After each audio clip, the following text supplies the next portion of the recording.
तो हम अभी चर्चा कर रहे थे जो कि ये अंतरिक्षा की तैयारी जब हम करते हैं तो उसके लिए अलग अलग स्टेप्स हैं, और उनमें मुख्य रूप से जो 4 बिंदु हैं उन पर हमें विशेष रूप से ध्यान देना होता है। एक होता है जो कि जिस पद के लिए आपकी अंतरिक्षा साक्षात्कार हो रहा है वह सहजतया आप उसमें कंफर्टेबल है या नहीं है, मतलब उसके विषय वस्तु की जानकारी है या नहीं है, इसके साथ साथ आप कॉन्फिडेंस लेवल आपका उस लेवल में है या नहीं है, अर्थात आप उस पद के योग्य हैं या नहीं। अन्य बातें जो भी इंटरव्यू में प्रपंच जो होता है उन सब की बात हम नहीं कर रहे हैं। अभी हम ये कर रहे हैं कि अगर तटस्थ रूप से कोई साक्षात्कार लेता है या अंतर्वीक्षा किसी की होती है तो उनमें इन विषय वस्तुओं को ध्यान में हमें रख करके आगे बढ़ना होता है। तो पहला तो हो गया जो कॉन्सेप्ट, जैसे हम साहित्य से संदर्भित है तो हम साहित्य के विषय वस्तुओं को जानते रहें, विषय वस्तुओं को एक एट ए ग्लांस जानते रहें। जैसे कि लक्षण ग्रंथ जो है उनमें मुख्य लक्षण ग्रंथ कौन कौन से हैं इनकी जानकारी हो, उनके ऑथर्स जो हैं वो कौन कौन हैं इनके बारे में जानकारी हो। उसके बाद जो मुख्य ग्रंथ हैं उनका मंगलाचरण में क्या कहा गया है मोटे तौर पर इसकी जानकारी होनी चाहिए। इसके साथ साथ जो उनका विभाग किया गया है ग्रंथ का, जैसे ध्वन्यालोक का उद्योत में किया गया है, काव्य प्रकाश का उल्लास में किया गया है, साहित्य दर्पण का परिच्छेद में किया गया है, ये मोटे तौर पर की जानकारी ये सब होनी चाहिए। उसके बाद कितने परिच्छेद हैं साहित्य दर्पण में, कितने उल्लास हैं काव्य प्रकाश में, कितने उद्योत हैं ध्वन्यालोक में। इसी तरह आप 10 रूपक की बात करते हैं, नाट्य शास्त्र की बात करते हैं, तो पेन कॉपी आप लोगों के पास होगा, नोट करेंगे कॉन्सेप्ट से संदर्भित बात में पहला ये हो जाएगा कि आप साहित्य के जितने भी ग्रंथ हैं, लक्ष्य ग्रंथ और लक्षण ग्रंथ, इनमें इनका प्रमुख जो ग्रंथ हैं उन ग्रंथों के बारे में आपको सामान्य रूप से जानते रहें। लक्ष्य ग्रंथ काव्य संदर्भित जो ग्रंथ है उनके उल्लेख करते हैं, और लक्षण ग्रंथ हो गया शास्त्रीय काव्य शास्त्रीय ग्रंथ जो है उनकी बात करते हैं। तो लक्ष्य ग्रंथ और लक्षण ग्रंथ ये दोनों आपको जानकारी रहे। अब आप कहेंगे जो कि लक्ष्य ग्रंथ और लक्षण ग्रंथ ये तो असंख्य हैं, कितने के बारे में हम जानकारी देंगे। तो इंटरव्यू के लिए, साक्षात्कार के लिए गिन करके आप 2-4 ग्रंथों के बारे में जानकारी रखिए। हालांकि पूछने वाला आपको 10 ग्रंथ से भी पूछ सकता है, लेकिन आपको समझना है आप 2-3 लक्ष्य ग्रंथ 2-3 लक्षण ग्रंथ ये आप बता सकें। अगर आप 2-3 नहीं भी बता पाते हैं तो कम से कम एक लक्ष्य ग्रंथ एक लक्षण ग्रंथ बताने के लायक रहें। अब आप कहेंगे जो कि इतनी जल्दबाजी में कैसे हो सकता है, कम में कैसे ये हो सकता है, तो इसके लिए ये है कि आपको समग्र रूप से नहीं पढ़ सकते हैं, एक सामान्य रूप से आपको देखना होता है, सामान्य रूप से आपको देखना होता है, जो कि इसके लिए आपको 1 मिनट, ये लोग क्यों बार बार ये कर रहे हैं, चलिए इनको कर ही देते हैं।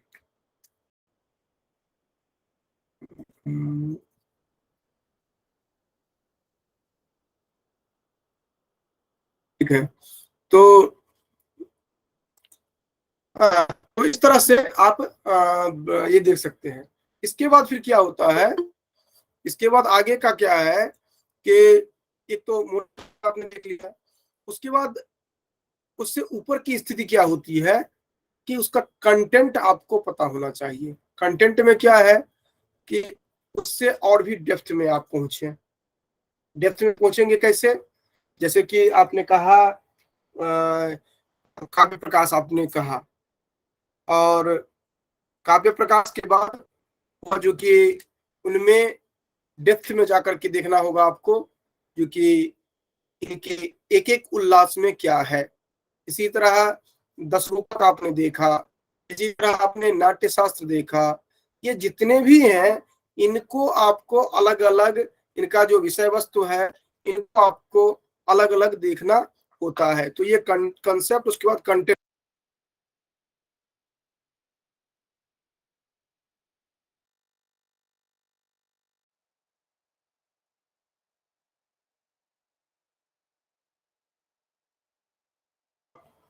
ये एक मिनट,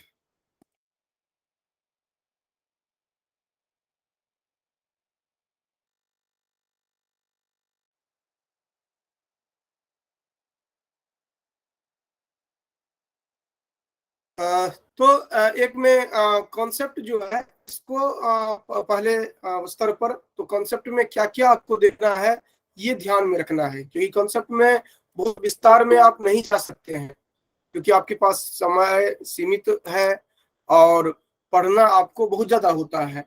तो आपको कम से कम 1 से 2 लक्षण ग्रंथ, 1 से 2 लक्ष्य ग्रंथ, ये आपको तैयार रहना चाहिए। ठीक है, तैयार रहना चाहिए मतलब मोटे तौर पर आप जानते रहें। और इसके साथ साथ जहां तक संभव हो कम से कम 5 लक्ष्य ग्रंथ, 5 लक्षण ग्रंथ का आउटलाइन आपको पता होना चाहिए। जैसे आपने काव्य प्रकाश को मुख्य माना, एक ग्रंथ को, और रघुवंश को आपने लक्ष्य ग्रंथ में मुख्य माना, क्योंकि इंटरव्यू में पूछा जाता है कि आपने कौन सा ग्रंथ पढ़ा है, तो आपने कहा इन एक लक्ष्य ग्रंथ का, एक लक्षण ग्रंथ का। लेकिन उसके साथ साथ आपको ये भी जानकारी होनी चाहिए जो कि मेघदूतम का विभाजन कैसे हुआ है, उसका क्या विषय वस्तु है। आपको ये भी पता होना चाहिए जो कि नाट्यशास्त्र कितने अध्याय हैं, नाट्यशास्त्र में विषय वस्तु क्या है, नाट्यशास्त्र का मंगलाचरण क्या है, 10 रूपक ग्रंथ किस तरह का है, ध्वन्यालोक ग्रंथ किस तरह का है, इसके बारे में सामान्य जानकारी आपको होनी चाहिए। आपको वहां साक्षात्कार में अगर पूछा जाता है जो कि आप आपने ध्वन्यालोक पढ़ा है, तो ये उत्तर नहीं आना चाहिए ना हमने नहीं देखा है। तो आपको सकते हैं जब आपने विहंगावलोकन किया हो। विहंगावलोकन कैसे करते हैं, तो आप पूरा नाट्य शास्त्र में कितने अध्याय हैं और उनमें मोटे मोटे जो महत्वपूर्ण विषय वस्तु है किन किन अध्यायों में क्या क्या है, ये आप ये सेकेंडरी सोर्स से भी आप पढ़ लेते हैं तो कम चलता है। तो ये जितने भी महत्वपूर्ण ग्रंथ हैं काव्य शास्त्र के अर्थात लक्षण ग्रंथ, और जितने भी महत्वपूर्ण ग्रंथ हैं लक्ष्य ग्रंथ अर्थात काव्य परक, जिसमें कि काव्य परक में भी फिर आगे आप जाते हैं तो नाटक से संदर्भित, रूपक से संदर्भित आपको ध्यान में रखना चाहिए। उसके साथ साथ काव्य अर्थात दृश्य काव्य जो है, श्रव्य काव्य जो है, उनसे संदर्भित महाकाव्य है, उनको आपको एक ध्यान में रखना चाहिए।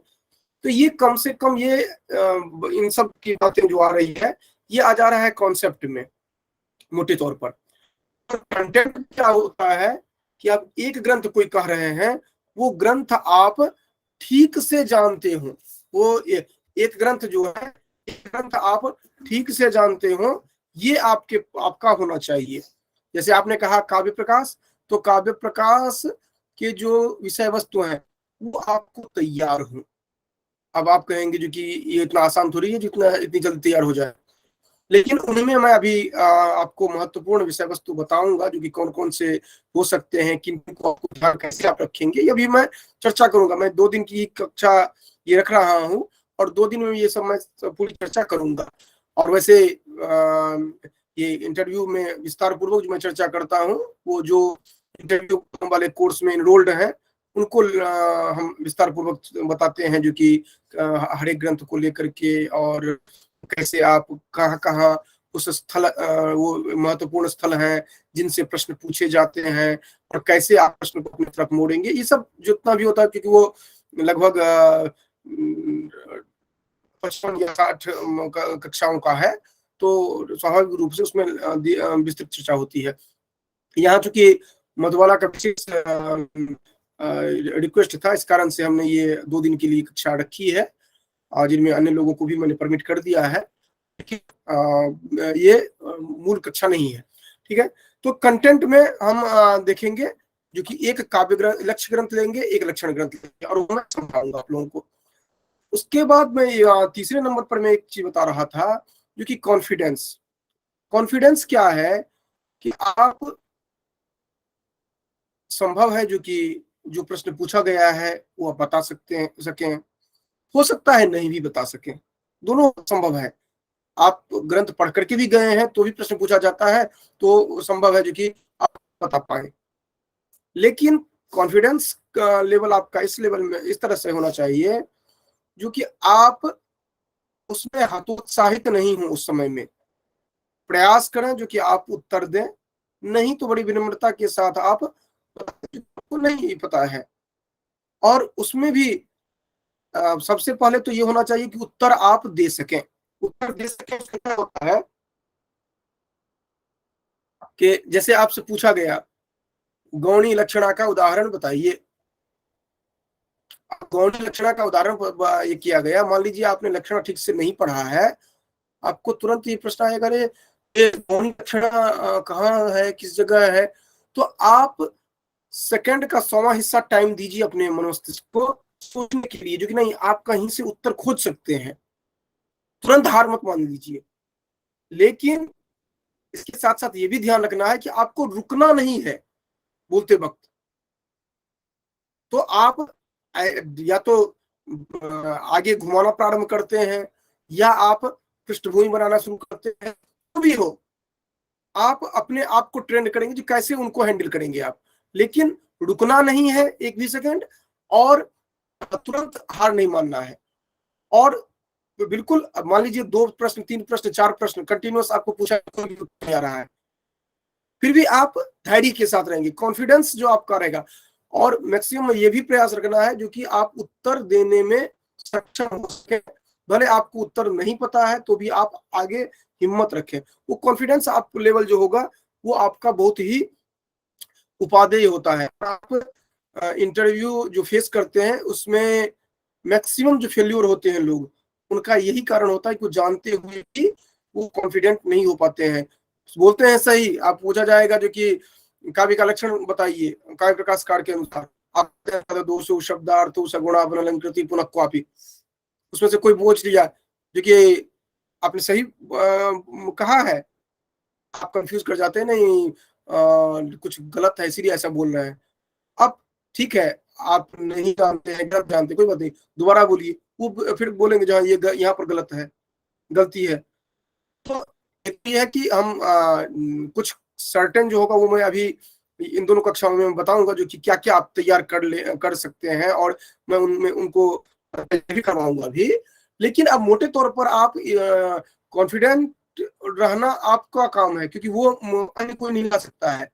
इसके लिए बहुत सारी बातें होती है जो कि आप नर्वसनेस आप में आने लगता है, या अन्य तरह की आपको डर लगता है। तो इसके लिए सबसे महत्वपूर्ण बात यह है कि आप जब जाते हैं इंटरव्यू में, आप भूल जाइए जो कि आपका परिणाम क्या होगा। आप मान के चलिए नहीं मेरा काम है इंटरव्यू देना, रिजल्ट जो सब जानते ही है, बस निगेटिविटी भी नहीं लाना है, अपना काम करना है। और दूसरा यह है कि आप जाते वक्त आप पर्याप्त जल पी करके जाएं। ये एक प्रैक्टिकल एक ये होता है, क्योंकि अगर आप जल पी कर रहते हैं तो आपका जो बीपी वगैरह है वह स्थिर रहता है, उसमें इधर उधर नहीं भागता है। अर्थात ये मैं प्रहास में कर रहा हूँ, मोटे तौर पर कर रहा हूँ, जो ये सब एक फैक्चुअल होता है जो कि अधिकांश स्थिति में आपको सहज होता है। तो ये सब तो खैर अलग बात हो गई। इसके बाद जो सबसे महत्वपूर्ण बात, कॉन्फिडेंस भी महत्वपूर्ण है। देखिए कॉन्सेप्ट अपने आप में महत्वपूर्ण है, क्योंकि आपको कॉन्सेप्ट नहीं पता है और आपको पूछा जाए जो कि मोदी जी भारत के प्रधानमंत्री हैं, इन पर आप कुछ बोलिए, अगर आपको पता ही नहीं है प्रधानमंत्री क्या होता है, या आपको पता ही नहीं है जो कि मोदी जी कौन है, तो आप कुछ नहीं बोल पाएंगे। सामान्य रूप से भी पता होगा तो आप बोल सकते हैं, लेकिन अगर आपको कंटेंट पता होगा, अगर आपने राज्य व्यवस्था पढ़ी हुई है, प्रधानमंत्री की नियुक्ति कैसे होती है, प्रधानमंत्री किस तरह का होता है, उसका अधिकार क्या होता है, और भी बेहतर तरीके से बोल सकते हैं। लेकिन उसके साथ साथ आप कॉन्फिडेंट हैं तो आप उसी को प्रभावी ढंग से प्रस्तुत कर सकते हैं। और लास्ट में क्या है कि बात उतना तक ही समझ में आता है जितना आप कम्युनिकेट कर पाते हैं। मान लीजिए आपको बोला गया संस्कृत बोलिए आप, और 1 मिनट के लिए आप संस्कृत आपको बिल्कुल ही नहीं आती, आप बिल्कुल नहीं बोल पाते हैं, तो आप बड़े विनम्रता के साथ कहिए जी कि महोदय मैं ये राजभाषा में मैं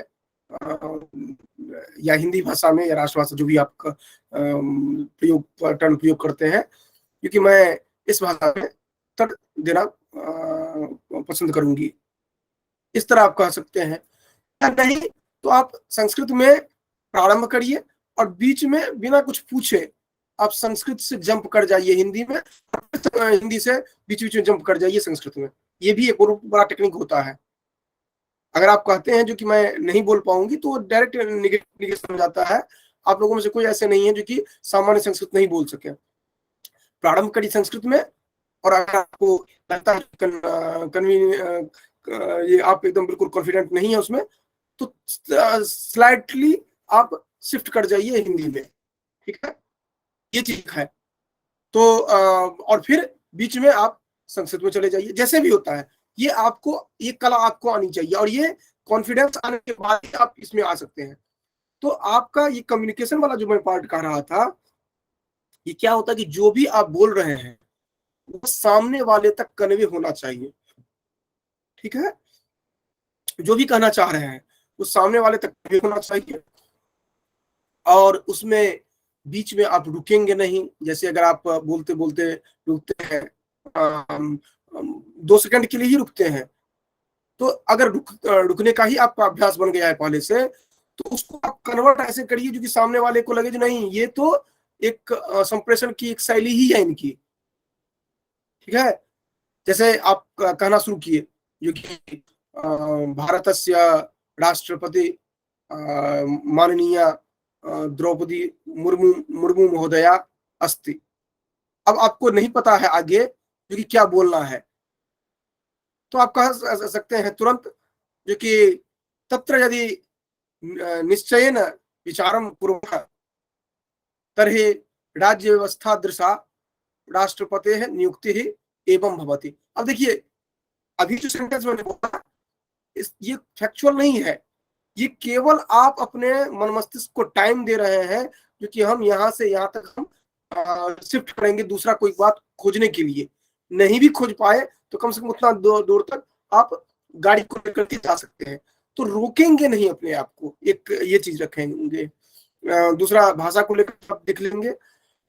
इतना सब आप कर लेते हैं तो फिर आप एक अच्छे प्रतिस्पर्धी के रूप में आप वहां पर उपस्थित होते हैं। अब जब ये उपस्थित हो जाते हैं उसके बाद आप स्पष्ट रूप से जानते हैं जो कि कहीं भी शॉर्टकट नहीं है आपको। हाँ, लेकिन उसी को आप स्मार्ट तरीके से प्रस्तुत कर सकते हैं, जैसे अभी हम ग्रंथ लेकर के आगे करने जा रहे हैं। तो इसमें आप जब जनरल संस्कृत में जाते हैं तब तो आपको व्याकरण के भी कॉन्सेप्ट दिखने होते हैं, साहित्य के भी, दर्शन के भी, और इंटर रिलेशन कॉन्सेप्चुअल आपको नोट्स आपको ध्यान में रखना होता है। अब उसके लिए अगर विस्तार टाइम आपके पास होता है तो टाइमलाइन में आप तैयारी अपना करिए, जो कि अलग अलग ग्रंथों को लेकर के, अलग अलग कॉन्सेप्ट को लेकर के, कॉन्सेप्ट साहित्य के जो उदाहरण है, सिद्धांत जो है, अवधारणा है, उदाहरण जो है, इसी तरह व्याकरण की जो है, इनको आप देखिए।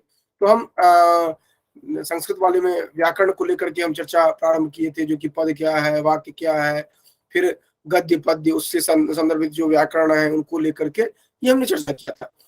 आप लोगों में जो अभी हम चर्चा कर रहे हैं वो साहित्य को लेकर के हम चर्चा कर रहे हैं। तो साहित्य में हम एक ग्रंथ लेते हैं लक्ष्य ग्रंथ, और एक ग्रंथ लेते हैं लक्षण ग्रंथ, ठीक है।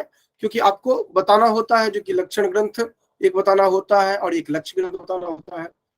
तो या फिर काव्य ग्रंथ आप कह सकते हैं, काव्य ग्रंथ बताना होता है, या नाट्य ग्रंथ पूछ लिया जाता है, नाट्य ग्रंथ आप बताइए।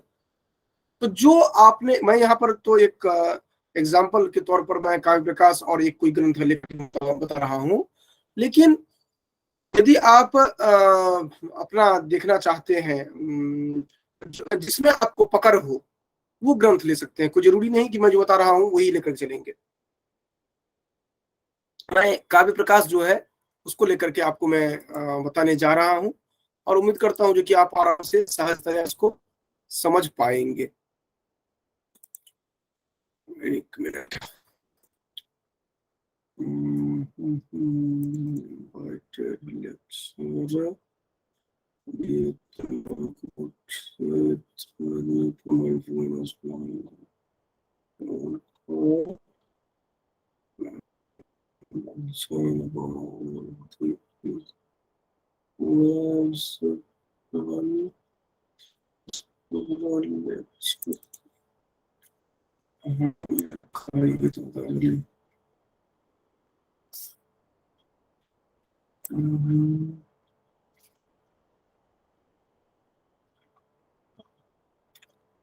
चलिए मैं देखता हूँ वो अगर तो मिल जाता है तब तक हम आगे बढ़ते हैं, आपको आगे बढ़ाते हैं।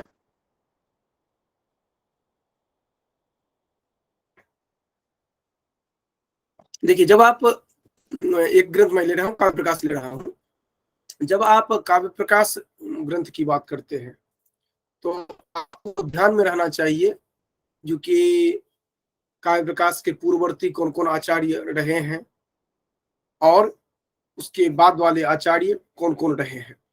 तो मोटे तौर पर भामह आदि को देखते हैं, उनकी भूमिका में आप कालक्रम देख लीजिएगा। और इसके बाद आप देखते हैं जो कि इनका दूसरा जो परवर्ती ग्रंथकार जो देखते हैं तो उसमें सबसे महत्वपूर्ण आ जाते हैं साहित्य दर्पण का। उन्होंने खंडन किया है ये जो कालिका है इनके जो काव्य लक्षण जो है इनको खंडन करते हैं, तो वो एक हो जाते हैं। उधर फिर रसगंगाधरकार जगन्नाथ होते हैं और पूर्ववर्ती में आप आदि को देखते हैं। तो एक क्रम से आप ये ध्यान में एक रख लीजिएगा, क्योंकि अगर ऐतिहासिक कोई प्रश्न करता है, से प्रश्न ऐसा नहीं किया जाता है, लेकिन कोई अगर ऐतिहासिक प्रश्न करता है तो आप बता सकें जो कि जैसे इन्होंने बहुत बेहतर तरीके से विभाजन किया है, जो कि पूर्व ध्वनि काल जिसमें कि प्रारंभ से लेकर के आनंदवर्धन तक बात करते हैं, और आनंदवर्धन से लेकर के मम्मट तक ध्वनि काल, और पश्चात ध्वनि काल मम्मट से लेकर के जगन्नाथ तक, ये 3 पार्ट में बांटते हैं। तो इसी तरह आप ध्यान में रखेंगे, क्योंकि कोई भी एक उत्तर आपके पास रहना चाहिए अगर ये विभाजन होता है, और आपको ध्यान में भी रहना चाहिए कौन कौन कब हुए हैं, अर्थात कौन मम्मट से पहले है कौन मम्मट के बाद है, मूल रूप से ये। तो आनंदवर्धन तक जो है, प्रारंभ से लेकर आनंदवर्धन तक ये है कौन, ये मम्मट से पूर्ववर्ती सभी होंगे इसमें, और अर्थात मम्मट लास्ट होंगे ध्वनि काल में, ठीक है। और इसीलिए उनको कहा जाता है ध्वनि प्रस्थान परमाचार्य के रूप में इनको हालांकि एक प्रश्न अभी आया था हिमाचल पीसीएस में ही आया था प्रश्न, जिसमें कि साहित्य दर्पणकार जो कि ध्वनि प्रतिष्ठापन परमाचार्य के रूप में कौन अपने आप का उल्लेख करते हैं। तो चूंकि उल्लेख कौन करते हैं ये बताया गया था, तो ये साहित्य दर्पणकार करते हैं, लेकिन अगर सामान्य रूप से रखा जाता है तो ध्वनि प्रतिष्ठापन परमाचार्य काव्य प्रकाशकार है। तो इस तरह आप देखते हैं कि का समय ध्यान में रखेंगे। दूसरा क्या ध्यान रखना है, जो कि ये तो ऐतिहासिक प्रश्न बनेगा, उसके ध्यान रखना है जो कि मूलभूत जो इनकी अवधारणाएं हैं, और मूलभूत अवधारणाएं क्या क्या है, तो ये देखिए सबसे पहले विभाजन कैसे हुआ है, एक ये हो गया। दूसरा ये हो जा रहा है अर्थात ग्रंथ का विभाजन। दूसरा ये हो जा रहा है कि मंगलाचरण जो दिया गया है, वो मंगलाचरण आप किससे समझते रहे, मंगलाचरण के एक एक पद जो हैं उनका अर्थ आपको समझ में आए, उनमें जो भी प्रयोग किया गया है अर्थात समस्त पद जो हैं, या फिर उनको अन्य तरह से जिस तरह हर एक पद को आप जिस तरह समझ सकते हैं वो आपका होना चाहिए प्रयास। दूसरा उसमें रस छंद अलंकार की बात जो आप करते हैं, खासकर छंद जो है वो आपको ध्यान में रहना चाहिए। और छंद के लिए आप देखेंगे तो ये जितने भी हैं अर्थात सॉरी अलंकार में आप जितने भी देखेंगे तो व्यतिरिक्त अलंकार दिखता है, वो साहित्य दर्पण देखें या काव्य प्रकाश देखें, ये सभी में इसी तरह दिखता है। तो कुल मिलाकर के आप इनको देख सकते हैं और आप ध्यान में इनको रखेंगे जो कि किस तरह से उसका लक्षण क्या है आदि आदि। तो मंगलाचरण एक बार ठीक से आपको देखना चाहिए, अनिवार्य चाहिए। उसके बाद आगे बढ़ते हैं तो कहा गया है जो कि यहाँ विधेयम सप्रयोजनम इत्याह, अर्थात प्रयोजन, प्रयोजन जो है महत्वपूर्ण हो जाता है। प्रयोजन क्या है, कौन कौन से प्रयोजन बताए गए हैं, ये आपको ध्यान में रहना चाहिए स्पष्ट रूप से, क्योंकि ये प्रयोजन कौन कौन से बताए गए हैं और क्या है प्रयोजन, ये होना चाहिए, और किस दृष्टि से प्रयोजन को कैसे बांटा गया है ये भी ध्यान में रखेंगे। उसके बाद ये है कि प्रयोजन के बाद जो इनके हेतु हैं ये आवश्यक हो जाता है कि हेतु को आप क्लैरिफाई कर सके। ठीक है, इसके बाद अब इस पर भी हम अभी चर्चा करेंगे, आज हम केवल आउटलाइन बता रहे हैं, कल इन बिंदुओं पर हम चर्चा करेंगे। ये हेतु क्या है, हेतु के लक्षण क्या है, ये हेतु को का विभाजन कैसे किया गया है, ये सभी अभी हम देखेंगे। ठीक है, इसके बाद दूसरा जो इसके बाद आगे बढ़ते हैं तो काव्य का जो लक्षण है ये महत्वपूर्ण हो जाता है। काव्य का लक्षण के बाद काव्य की भेद जो है ये एक महत्वपूर्ण हो जाता है। इसके बाद आप आ जाते हैं किसमें, तो इस वाले में क्या कहते हैं, ये जो आपने काव्य का लक्षण देखा था, उस काव्य के लक्षण में तददोषु शब्दार्थो सगुणावरणलंकृति पुनः क्वापि आपने देखा था। तो शब्दार्थों को समझते हैं, और शब्दार्थों को समझने के लिए क्या हम करते हैं कि उनके अलग अलग जो अर्थात शब्द शक्तियां जो है, शब्द अर्थ और शब्द शक्ति, इनको हम समझते हैं, जो कि शब्द कितने हैं, अर्थ कितने हैं, फिर उसके बाद ये जो शब्द शक्ति जो है कितने हैं, ये हम देखते हैं। और इसके बाद साक्षात हम पहुंच जाते हैं कहाँ पर, तो तात्पर्यासक्ति पर। तो एक तो सबसे पहले आप समझ लिए जो कि शब्द को कितने हैं, अर्थ कितने हैं, उनकी परिभाषा जो है ये देख लेते हैं, और फिर आ जाते हैं कहाँ पर, जो कि शक्ति जो है, तो शक्ति के संदर्भ में चर्चा करते हैं अब, जिसमें कि अभिधा लक्षणा व्यंजना की बात करते हैं। और अभिधा लक्षणा व्यंजना जो आप पढ़ने लगते हैं उसी के क्रम में आपका हो जाता है एक तात्पर्यासक्ति की बात पर आ जाते हैं आप, तात्पर्यासक्ति की पर आ जाते हैं। तो फिर देखते हैं जो कि तात्पर्यासक्ति क्या है, उसी में अन्वयवाद, अन्विता विधानवाद ये हो जा रहा है। तो इस तरह से आप एक एक करके आगे बढ़ते हैं। ठीक, मैं खोज रहा था वो वाला, अगर मिल जाता तो आपको मैं बताता, लेकिन वो हमें ढूंढते ढूंढते नहीं मिला, तो भी रहने देते हैं, मैं आपको वैसे बताता हूँ, चर्चा करता हूँ, वही मैं खोज रहा था इतनी देर से। एक यहीं पर मैं एक स्लाइड को आगे बढ़ा करके बताने का प्रयास करता हूँ। यहीं पर मैं एक स्लाइड लेकर के, देखिए यहाँ पर आप कहते हैं तददोषो शब्दार्थो सगुणावरणलंकृति पुनः क्वापि।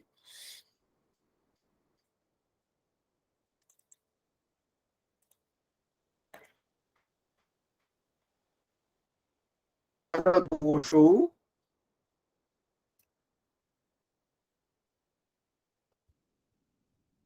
शब्दार्थो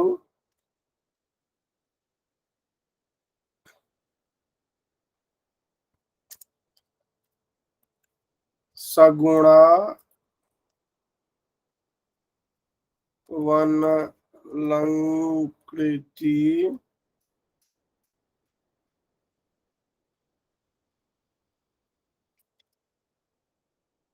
पुनः क्वापि।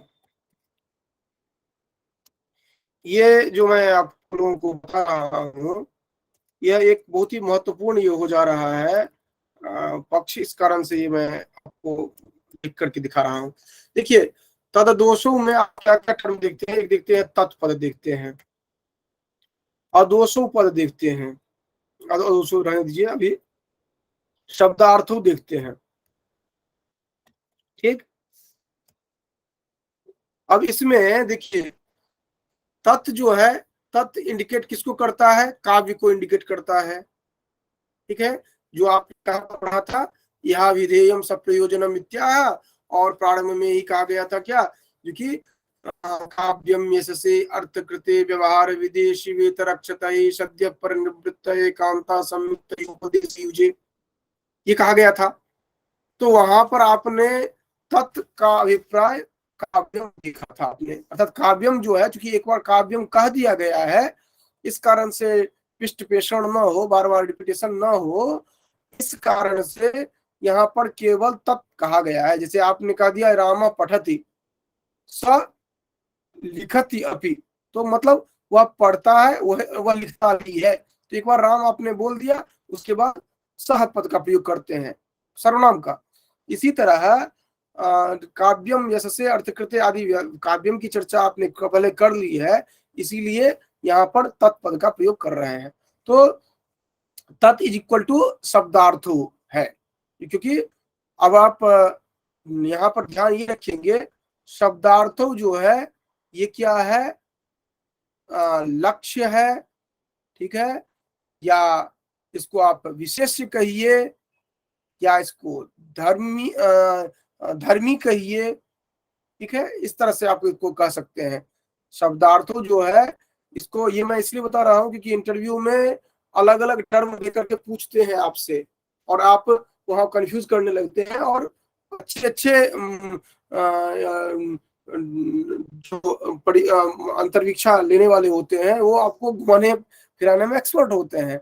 तो आपको उसको पूछ सकते हैं जो कि इसमें लक्ष्य पद कौन सा है, इसमें लक्षण पद कौन सा है, इसमें विशेष पद कौन सा है, इसमें विशेषण पद कौन सा है, इसमें या विशेषण कितने हैं, लक्षण कितने हैं, या इसमें धर्म कितने हैं, धर्मी इसमें कौन है।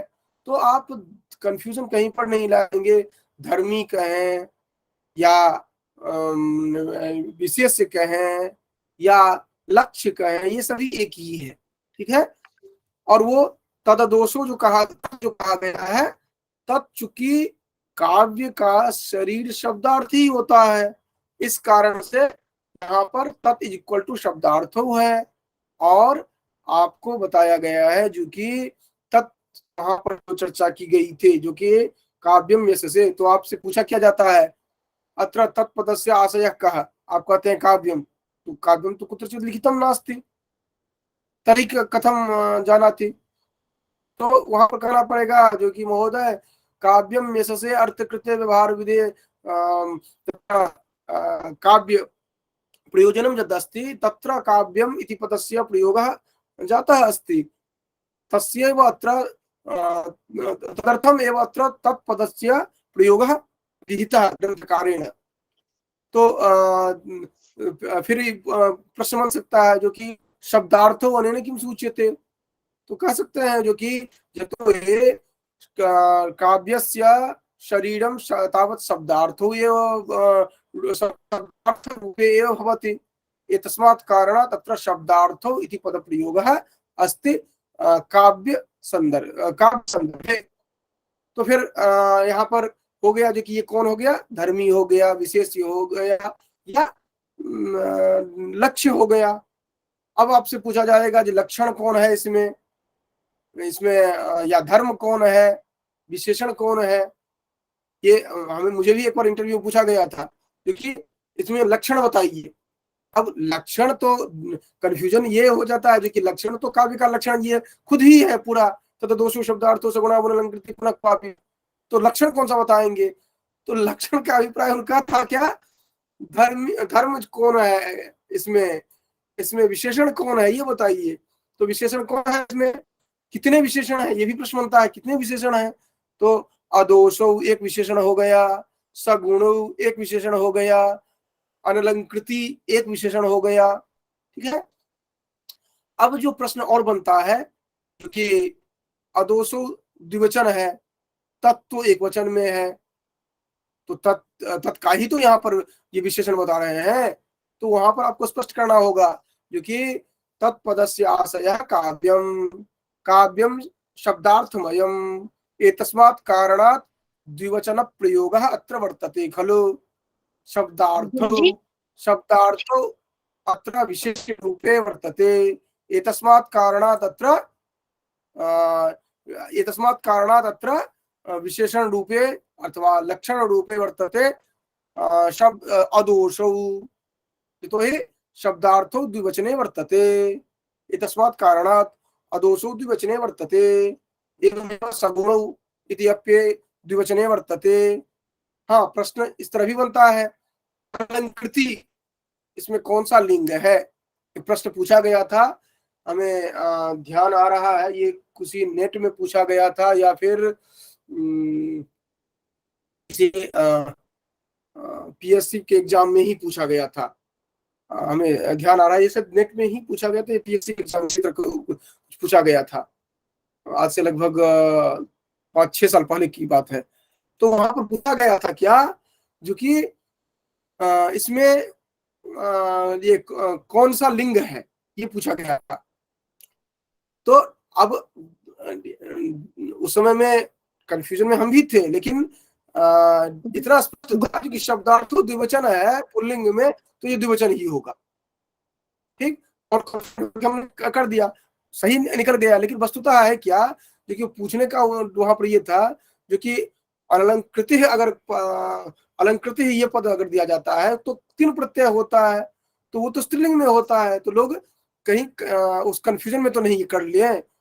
अगर अलंकृति ये अगर इस तरह रूप बनता है, कृति कृति कृतयः, अगर इस तरह देखें तब तो स्त्रीलिंग वाला लगता है आपको। ये कंफ्यूजन टेस्ट करने के लिए पूछा गया था।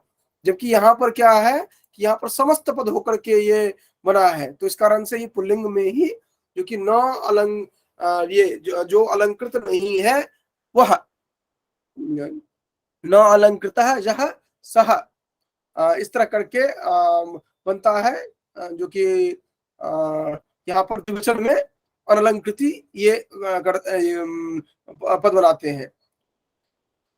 तो यहाँ पर हो गया जो कि अनलंकृति, और पुनः क्वा भी जो दिया गया है इसके लिए तो ये है कि आप कहीं पर स्फुटालंकार विरह होने पर भी काव्यत्व की हानि नहीं होती, ये बताने के लिए। तो पुनः क्वापि क्यों दिया गया है, अगर ये पूछा जाता है तो आप बताएंगे जो कि स्फुटालंकार न काव्यत्व हानि। और इसका अर्थ क्या है कि स्फुट अलंकार अर्थात स्पष्ट अलंकार नहीं भी रहे तो काव्य में समस्या नहीं होगी।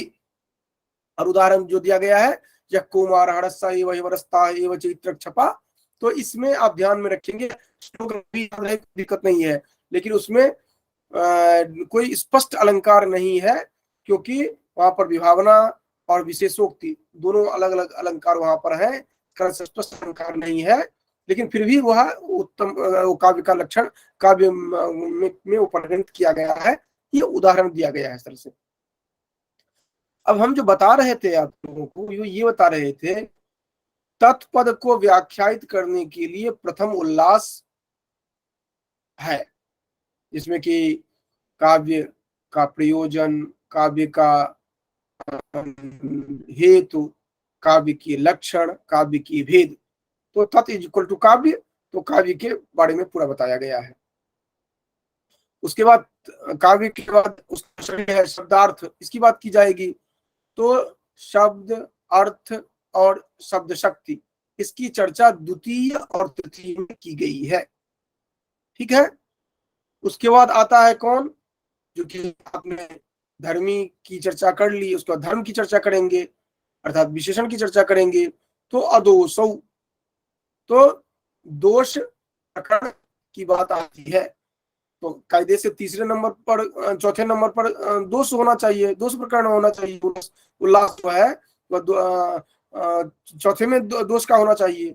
लेकिन बात यह है कि प्रथम में जो उत्तम मध्यम काव्य की बात इन्होंने की थी, उसको विस्तार पूर्वक नहीं बताया था, वहां तो केवल दिग्दर्शन मात्र दे दिया, उत्तम काव्य, मध्यम काव्य, मध्यम काव्य। चौथे में उत्तम काव्य को विस्तार पूर्वक बताते हैं, 5वें में मध्यम काव्य को विस्तार पूर्वक बताते हैं, 6ठे में इसको अधम काव्य को विस्तार पूर्वक बताते हैं। फिर 7वें में जो दोष है, दोष की चर्चा करते हैं। उसके बाद 8वें में गुण की चर्चा करते हैं, और 9वें 10वें में अलंकार की, 9वें में शब्दालंकार, 10वें में अर्थालंकार की चर्चा करते हैं। तो आपको पूरा स्ट्रक्चर काव्य प्रकाश का ध्यान रहना चाहिए, किसमें क्या है। अब इसके बाद जो विषय वस्तु होगा वो एक एक करके हम विषय वस्तु देखेंगे, जो कि क्या क्या विषय वस्तु है वो हम कल देखेंगे, एक एक विषय वस्तु। हालांकि विस्तार में कल भी हम नहीं जा पाएंगे, हम केवल बताएंगे जो कि मंगलाचरण को में क्या क्या महत्वपूर्ण है, क्या क्या देखिए। फिर लक्षण आपको ध्यान में रख, ये काव्य प्रयोजन जो कारिका है, काव्य का जो दिया गया है हेतु, ये जो कारिका है इसको समझाते हुए आपको बताएंगे जो इसको आपको ध्यान में रखना चाहिए। इसके बाद काव्य के भेद जो है, तो काव्य के भेद में उत्तम, मध्यम, अधम, इनका परिभाषा आपको ध्यान में रहना चाहिए। अगर उदाहरण याद रहे तो बहुत अच्छी बात है, उसको स्टार्टिंग ध्यान में रहना चाहिए। उसके बाद द्वितीय में शब्द, अर्थ और शब्दार्थ संबंध अर्थात शक्ति जो है, इनके बारे में हम बताएंगे संक्षेप में, जो क्या क्या महत्वपूर्ण बिंदु है, क्योंकि अभिधा लक्षणा व्यंजना से भरपूर प्रश्न बनता है। और अभिधा लक्षणा व्यंजना में आप अगर कॉन्फिडेंट नहीं है तो आप इंटरव्यू फेस ही नहीं कर पाएंगे, अगर लक्ष्य वाला अगर चर्चा होने लगती है।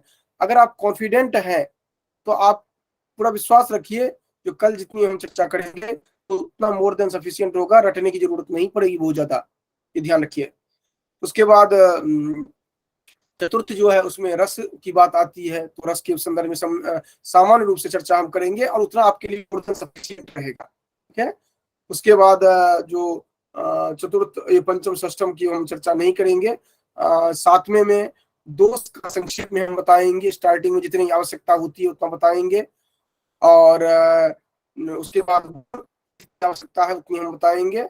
और अलंकार जो है, अलंकार हम पर्याप्त नहीं यहाँ पर बता पाएंगे।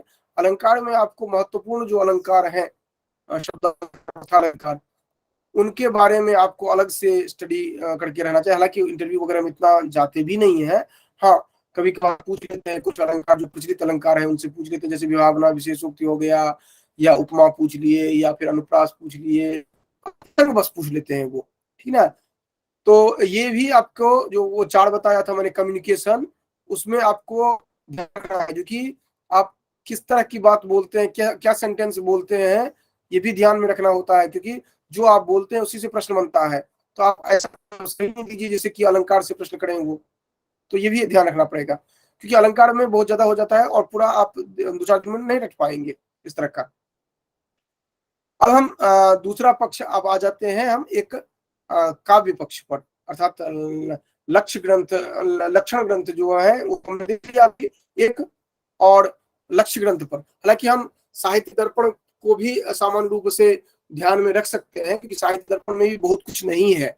साहित्य दर्पण में आप देखेंगे तो प्रथम में काव्य, यही जैसे आपने यहाँ पर देखा है प्रयोजन, उसके बाद ये जो हेतु है, इन सबको आप देखते हुए भेद जो है उनका उदाहरण आदि जो है ये आप देखते हैं, और फिर उसके बाद आ जाते हैं जो कि ये जो इधर अभिधा लक्षणा व्यंजना जो है इनकी चर्चा करते हुए आप आ जाते हैं, क्योंकि वहां पर क्या है कि फिर देखिए जो ग्रंथ आप पढ़ते हैं उस ग्रंथ को उसका क्रक्स समझने का प्रयास करिए, अर्थात मूलभूत जो धुरी है उसको समझने का प्रयास करिए।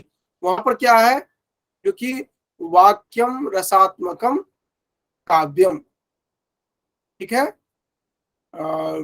जो रसात्मक वाक्य जो है वही काव्य है। तो आप एक एक करके उसको समझते जाते हैं, जो कि दूसरे में आकर के वाक्य क्या है, महावाक्य क्या है, जितने भी शब्द आदि जो है इन सबको आप देखते हैं। तो फिर रस को देखते हैं आप। अब रस को देखना शुरू करते हैं तो रस में आप आ जाते हैं जो विभावान होगा,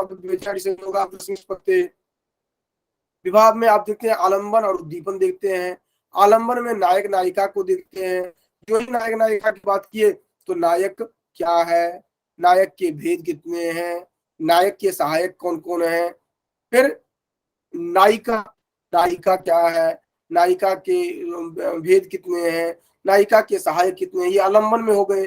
फिर उद्दीपन क्या है ये आप देखते हैं, फिर अनुभाव को देखते हैं, फिर व्यभिचारी भाव को देखते हैं।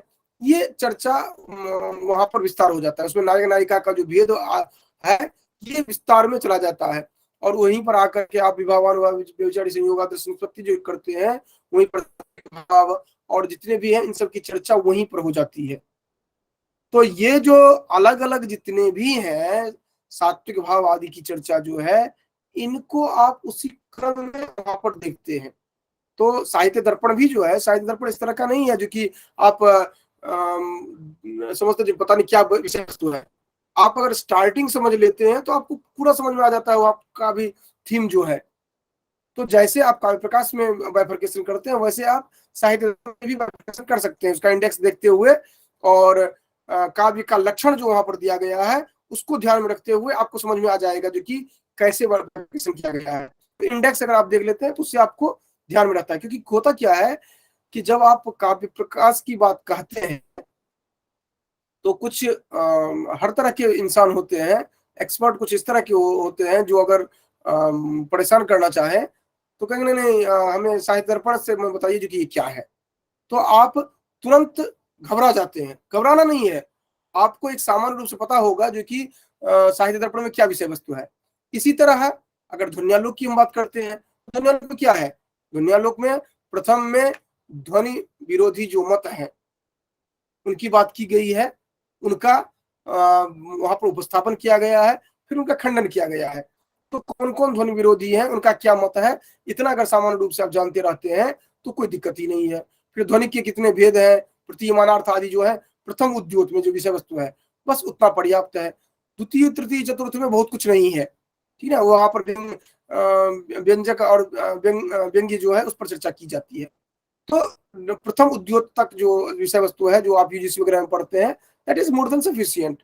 उतना उतना आप कम से कम इस लेवल में, कॉन्सेप्चुअल लेवल में आप जानते रहे।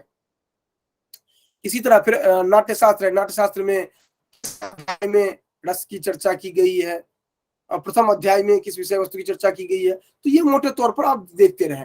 लेकिन आप नाम बताएंगे केवल क्या, काव्य प्रकाश या साहित्य दर्पण, उससे क्या होगा, अब उनको आप सहजतया हैंडल कर सकते हैं। अब देखिए जैसे आप 10 रूपक देखेंगे, 10 रूपक में क्या देखेंगे, नाट्य शास्त्र का शॉर्ट फॉर्म है वो, प्रथम में चर्चा की जाएगी और कुल मिलाकर के उसमें क्या अर्थ प्रकृति, ये कार्यावस्था, फिर संधि अर्थात अर्थ प्रकृति, कार्यावस्था और संधि, इनकी चर्चा मुख्य रूप से करते हैं और टेक्निकल टर्म्स जो है उसी के अंतर्गत आ जाएंगे। तो कुल मिलाकर के आप इतना देखते हैं, ठीक है। तो ये आज का विषय वस्तु अभी रहा है।